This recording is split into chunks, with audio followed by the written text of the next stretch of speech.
কেমন নবীর উম্মত আল্লাহ বানাইছে। নবীর উম্মত এমন একজন নবীর উম্মত আল্লাহ আমাদের বানাইছেন, সে নবীর চেহারা মোবারকের দিকে একবার ইমানের নজর করলে সম্পূর্ণ জাহান্নামের আগুন হারাম।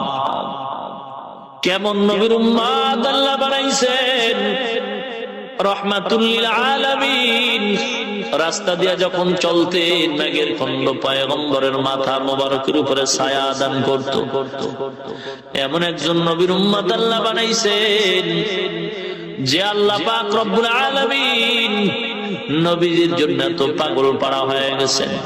পয়গম্বর সিজদায় পড়ে কান্দেন, আল্লাহ অন্য নবীদের হায়াত বড় লম্বা, বড় হায়াতে বড় নেক আমল করেছে গো আল্লাহ, কিন্তু আমার উম্মতের হায়াত বড় খাটো আল্লাহ।